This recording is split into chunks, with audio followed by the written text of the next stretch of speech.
नमस्कार दोस्तों, my name is Satish Kumar and I welcome you all to the scholars academy once again. चलिए तो फिर अपनी सीरीज को हम आगे बढ़ाते हैं, that is time and tense. और आज का हमारा टॉपिक रहेगा सिंपल फ्यूचर टेंस, या फिर आप इसको फ्यूचर इंडेफिनिट टेंस के नाम से भी बुला सकते हो। ठीक है, तो फ्यूचर इंडेफिनिट टेंस का स्ट्रक्चर क्या रहेगा, पहले स्ट्रक्चर जान लेते हैं, देन इसकी डेफिनेशन के बारे में समझ लेते हैं, that what is future indefinite tense, and फिर आगे इसको जो एग्जाम पर्सपेक्टिव से आपके जो क्वेश्चंस बनते हैं फ्यूचर इंडेफिनिट टेंस से, हम उसको भी समझने की कोशिश करेंगे। It's very small, it's very very small topic to be covered, तो I think it's not going to be that very lengthy. Okay, तो सबसे पहले as you all know that tense is further divided into 4 category, that is first is affirmative और positive. इसमें क्या रहेगा, subject plus will या फिर शैल। अगर आई वी दे आ गया तो आप उसका में शैल का इस्तेमाल कर सकते हो, but in our today's modern English हम सभी के साथ में क्या है, विल का ही इस्तेमाल करते हैं, that is also fine, no problem at all. Then V1, okay, verb की first form and then object.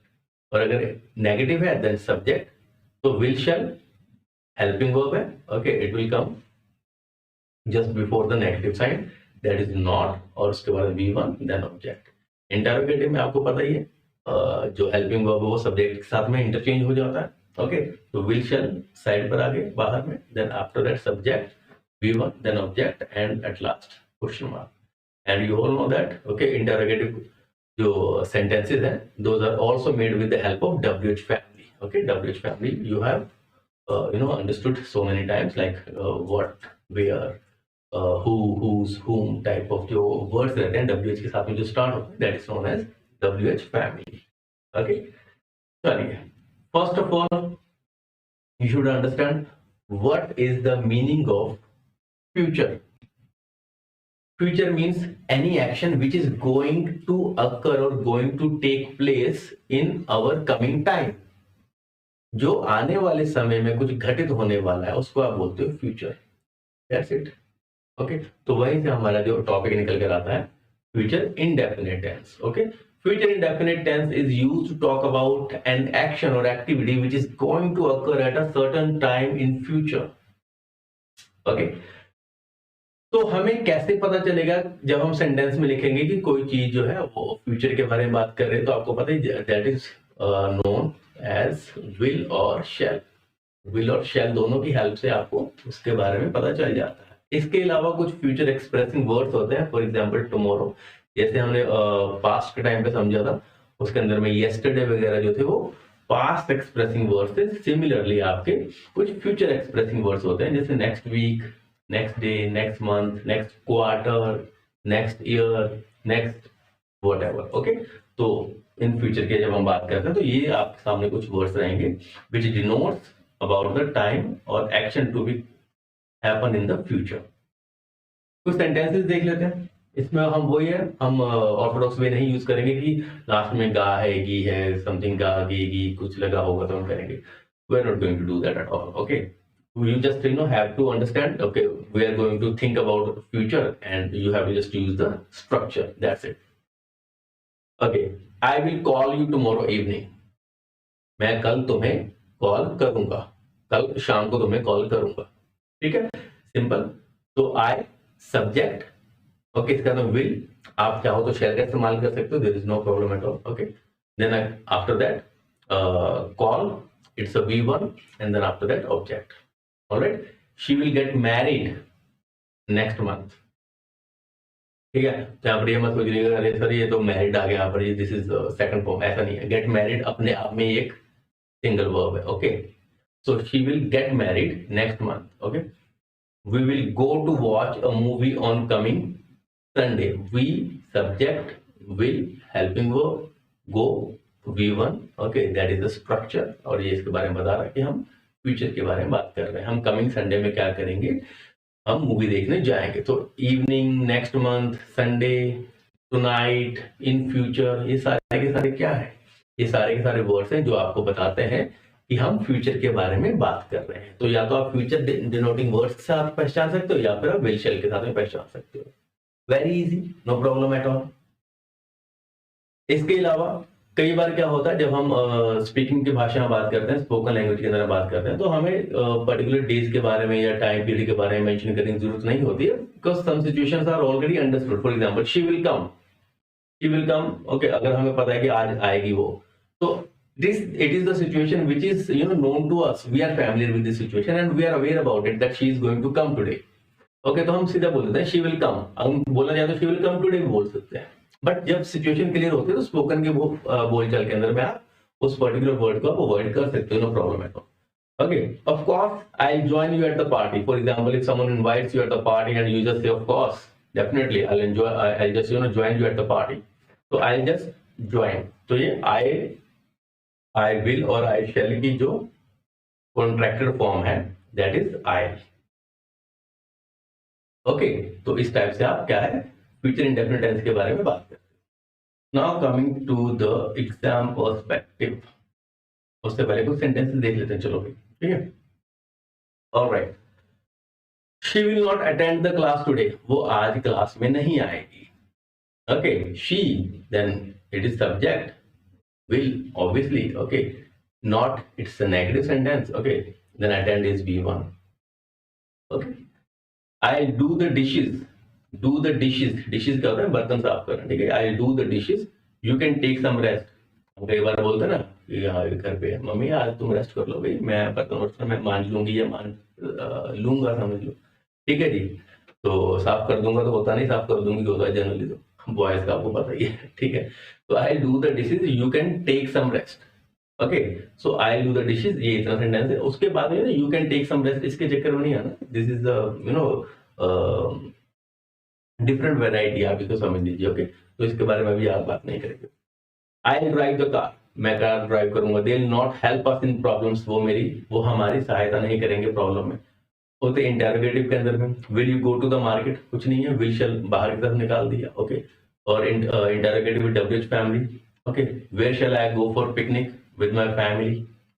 Got my point? So these are the sentences, okay, which just represent some of the examples of all the categories of simple present tense, that is like of affirmative, negative, interrogative and interrogative with WH family. All right, chaliye, our main topic is about simple future tense, this one. Okay, that's why we have this is the reason like for which we are here.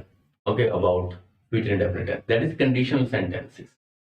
Conditional sentences, see, अगर आप लोग conditional sentences के बारे में जानना चाहते हो कि what are the conditional sentences, I have made a separate video specifically dedicated on conditional sentences, that is like part number 4 of our video. Okay, if you suggest, then I will just try to send a link in the description, then you can just go there. Otherwise it's in a playlist available. Okay, you can just search and watch that video. तो ये conditional sentences को बहुत detail में उसके अंदर में explain करने की मैंने कोशिश की है, जितना मेरे से पॉसिबल हो पाया या जितनी मेरी नॉलेज थी उसके अकॉर्डिंगली। ऑलराइट, तो अगर आपको वो समझना तो आप उस वीडियो को एक बार देख लीजिए। But for the time being, क्योंकि हम अभी सिंपल फ्यूचर की बात कर रहे हैं, उसके रिगार्डिंग हम बात कर लेते हैं। देखिए, कंडीशनल सेंटेंसेस के अंदर में जनरली होता है क्या है, there are 2 clauses. Conditional sentences में 2 क्लॉजेस होते हैं। तो क्लॉजेस मींस क्या, clause is also a part of sentence, उसको आप सेंटेंस ही बोल सकते हो। Okay, small type of sentence को क्लॉज बोल देते हो। ओके, जिसमें सब्जेक्ट वर्ब ऑब्जेक्ट होता है, दैट इज अ क्लॉज, आप इसे मान। ओके, 2 क्लॉज होते हैं एक फुल सेंटेंस के अंदर में। ओके, उसमें से एक के साथ में इफ क्लॉज लगा होगा, ओके, उसको आप बोलोगे कंडीशन अप्लाई हो गई, और दूसरा उसका कंक्लूजन पोर्शन होगा। ठीक है, दूसरा उसका क्या होगा, कंक्लूजन पोर्शन होगा। See, if clause presents indefinite tense, और जो रिजल्ट क्लॉज है वो फ्यूचर इंडेफिनिट टेंस को डिनोट करेगा। इसका मतलब क्या है, जब भी कभी आप कंडीशन लगाते हो, देखो कंडीशन लगाने के लिए सिर्फ इफ वर्ड ही नहीं होता है, अनलेस होता है, until होता है, इसके अलावा भी और कई सारे प्रोवाइडेड, दैट, प्रोवाइड, कई सारे वर्ड्स होते हैं। इसलिए मैं बोल रहा हूँ जब आपको कंडीशन सेंटेंस समझना है तो आप उस वीडियो को जाकर डेफिनेटली देखिए। ठीक है, तो जब हम बात कर रहे हैं कंडीशनल सेंटेंस की, तो जब सिंपल फ्यूचर टेंस के अंदर में आपको कोई क्वेश्चन आता है एग्जाम के अंदर में, तो वो कहां से आएगा, वो इस क्वेश्चन से आएगा। For example, if you work hard you will pass the exam.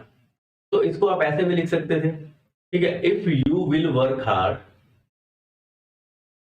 You will pass the exam, तो वो गलत हो जाता। That would be wrong, absolutely wrong. वो गलत क्यों हो जाता, उसका मेन कारण ये है कि जब भी कंडीशनल सेंटेंस आएगा, ध्यान से सुनिए इस बात को, जब भी कंडीशन सेंटेंस आएगा उसके अंदर में कंडीशनल वाले क्लॉज के अंदर में कभी भी विल और शैल का इस्तेमाल नहीं होता है, विल और शैल का इस्तेमाल नहीं होता है, ठीक है। और जो कंक्लूजन वाला पोर्शन है उसके अंदर में आपका विल का इस्तेमाल होता है, या उसको आप बोल सकते हो सिंपल फ्यूचर का इस्तेमाल उसमें किया जाता है, या फिर फ्यूचर इंडेफिनिट टेंस का इस्तेमाल उसमें किया जाता है। दोबारा बता देता हूँ, जब कंडीशनल सेंटेंस की बात आती है उसमें एक इफ क्लॉज रहेगा और दूसरा उसके अंदर में कंक्लूजन क्लॉज रहेगा। इफ वाले क्लॉज के अंदर में कभी भी विल शैल का इस्तेमाल नहीं करना है, ठीक है। याद रखिए, अगर दूसरे वाले साइड में, कंक्लूजन वाले साइड के अंदर में विल शैल का इस्तेमाल किया गया है, तो अगर दूसरे वाले मींस कंक्लूजन वाले साइड में विल शैल का इस्तेमाल किया गया है, तो जो इफ क्लॉज रहेगा या कंडीशनल क्लॉज रहेगा, ठीक है, या उसको आप टाइम क्लॉज ही बोल देते हो, तो ये वाला जो क्लॉज रहेगा इसमें विल शैल का इस्तेमाल ना होकर ये सिंपल प्रेजेंट टेंस का बनेगा। हमेशा याद रखिए, जो कंडीशनल सेंटेंस होते हैं वो हमेशा दो सेंटेंसेस के दो टेंसेस के कॉम्बिनेशन से ही बनते हैं। कुछ इसमें प्रेजेंट और पास्ट के बनेंगे, कुछ इसमें प्रेजेंट और फ्यूचर के बनेंगे, तो this is present of future, okay, present and future, sorry, ठीक है। देखिए जरा, आप इसको उल्टा भी लिख सकते हो, रिजल्ट क्लॉज पहले लिख दिया, you will pass the exam if you work hard, ठीक है, you will pass the exam if you work hard, see this is simple future and this is simple present, समझे मेरी बात को, ठीक है, this is simple present and that is simple future. तो कहना क्या चाहते हैं, जब इफ क्लॉज वाला आएगा और आपको फ्यूचर इंडेफिनिट वाला को सेंटेंस आ जाए, then you should know if clause के साथ में कभी भी विल शैल का इस्तेमाल नहीं रहेगा, और जो कंक्लूजन पोर्शन रहेगा सिर्फ उसी में ही आपको विल शैल का इस्तेमाल करना है, ठीक है। I hope this thing is quite clear to you. Now just let's try to understand this through questions, not questions, like statements. Okay, I'll come home when I'll finish my work. See, देखिए, अगर आप इसका हिंदी में meaning निकालने लगोगे ना, तो might be possible आप बोलो हाँ ठीक है, I'll come home, मैं घर आऊंगा जब तुम मेरा काम कर दोगे, मेरा काम खत्म कर दोगे, ठीक है, मैं घर तब आऊंगा जब तुम मेरा काम खत्म कर दोगे। तो हिंदी में तो इसका मीनिंग सही निकल जाएगा, बट ये ग्रामेटिकली रॉन्ग हो जाएगा। क्यों? क्योंकि मैंने आपको क्या बोला था, जब कंडीशन हो तब आपको उस वाले सेंटेंस के अंदर में क्या नहीं करना है, आपको विल नहीं लगाना है। Condition sentence simple present tense का हो जाएगा अगर कंक्लूजन विल वाला बन रहा है, मींस सिंपल फ्यूचर वाला बन रहा है। देखिए जरा, I will come home means ये कंक्लूजन है, I will come home, condition क्या है, when I will finish my work. तो यहां पर आपको पता होना चाहिए कि सिंपल फ्यूचर टेंस का इस्तेमाल नहीं होगा, यहां पर सिंपल प्रेजेंट टेंस का इस्तेमाल होगा, क्योंकि कंडीशन वाले सेंटेंस के अंदर में आप विल शैल का इस्तेमाल नहीं कर सकते, तो यहां पर ये कट जाए। तो क्या आएगा, when I finish my work. Got my point? इस टाइप से आप एग्जाम में आते हैं और आपको कंफ्यूज कर देते हैं।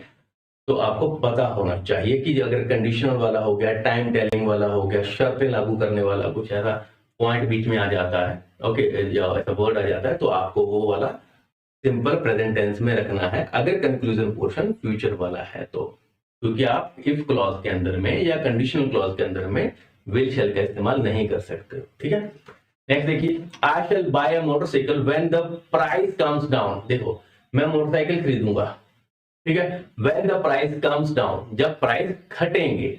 इसका हिंदी में मीनिंग रखो, जब प्राइस घटेंगे वही निकलेगा, ठीक है, ऐसा नहीं कि जब प्राइस घटते हैं, ऐसा नहीं निकलेगा, जब प्राइस घटेंगे, ठीक है, जब कीमतें कम होंगी, बोला ऐसे ही जाएगा, but it should be of simple present tense because ये कंडीशन को शो कर रहा है। When the price comes down, जब प्राइस कम होंगे तभी मैं मोटरसाइकिल को खरीदूंगा, ठीक है। So it should be of simple future and it should be of simple present, and both are correct. This statement is correct. I hope you got it. Next, if you come here I shall help you. अगर तुम यहां आओगे तो मैं तुम्हारी help करूंगा, ठीक है। if you come here, so it is simple present and it is simple future, या फिर आप future indefinite बोल सकते हो। This statement is also correct.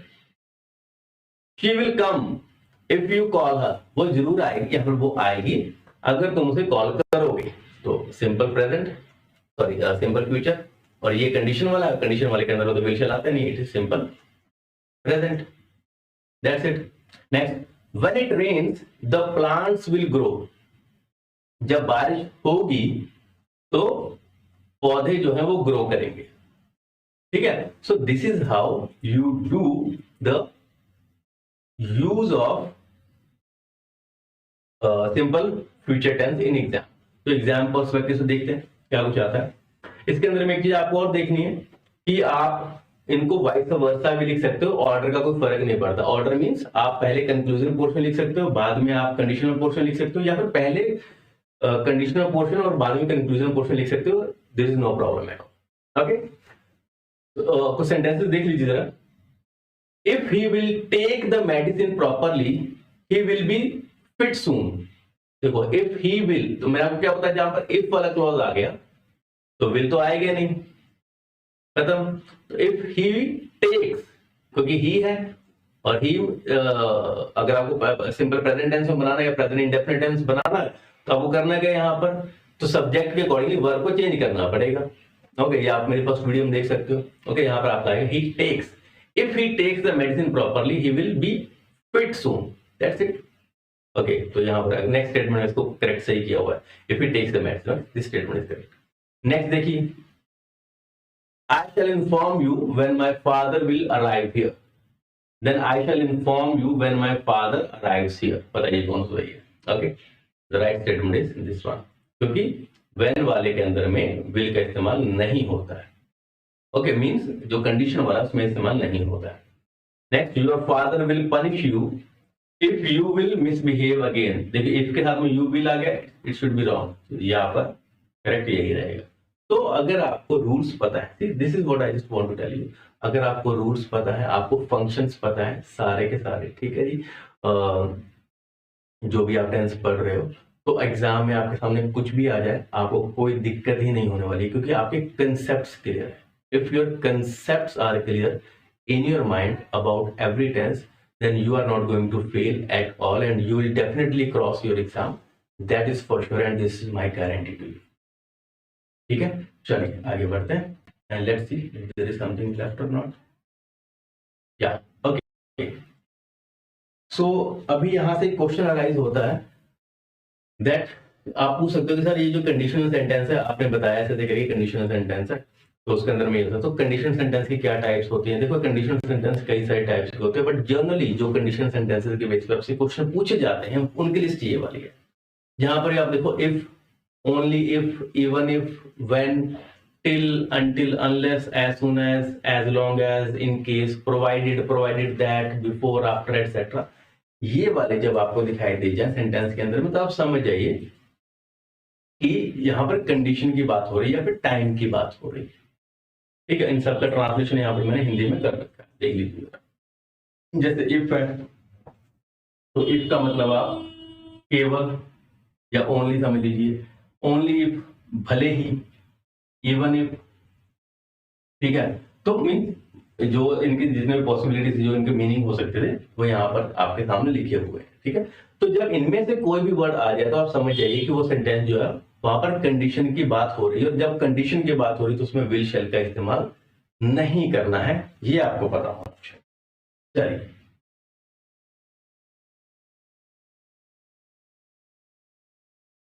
okay, this is the last page of this class.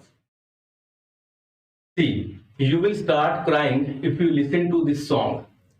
तुम रोना शुरू कर दोगे अगर तुम इस गाने को सुनोगे। सिंपल सी बात, इसमें कुछ नहीं करना। इफ कंडीशन वाला है, आपने देखना है इफ वाला कंडीशन वाला है, इसके अंदर विल शैल का इस्तेमाल है नहीं है यहाँ पर, तो this statement is correct, that's it. क्योंकि ये आपका सिंपल प्रेजेंट टेंस और यहाँ पर आपका सिंपल फ्यूचर टेंस है, very easy. Next, if you listen to this song you will start crying. तो मैंने आपको क्या बताया था, आप इनको रिवर्स ऑर्डर में भी लिख सकते हो, वाइस वर्सा लिख सकते हो, there is no problem at all, both are correct. Same, everyone will be happy if you get this job. हर कोई खुश होगा, ठीक है, if you get this job. अगर यहाँ पर वहां पर आपको एग्जाम में डालेगा if you will get this job, तो ये विल वाला गलत हो जाएगा, विल नहीं आएगा, if you get this job. इसी को आप रिवर्स ऑर्डर में लिख सकते हो, okay, if you get this job, okay, this is simple present tense, okay, then everyone will be happy. This is simple future tense. Got my point? Next, if he apologized to her, she will come back to him. या फिर आप reverse order में लिख सकते हो, she will come back to him if he apologized to her. Both are correct. ठीक है, चलिए. All right, so this was a very short topic about simple future tense या फिर फ्यूचर इंडेफिनिट टेंस, ओके. अब इसके अंदर में अगर हम सेंटेंसेस बनाने बैठेंगे कि राम कल घर आएगा, Ram will come home tomorrow, ठीक है, मैं कल नाचने जाऊंगी, ठीक है, I will go for dancing, okay, tomorrow. तो ऐसे सेंटेंसेस का कोई यूज है नहीं, ओके. जनरली आप अपनी स्पोकन लाइफ के अंदर में भी ऐसे सेंटेंसेस का इस्तेमाल नहीं करते हो, okay. You generally don't use such sentences, so that's why I am not using such style of teaching. Okay, I am just being very much precise from the perspective of spoken, academic, as well as your exam preparations. All right, so this was it about the topic of simple future tense. Now we will meet in our next video, and that will be of continuous tense. All right, so till then, goodbye, good luck, and take care of yourself. Bye guys, take care.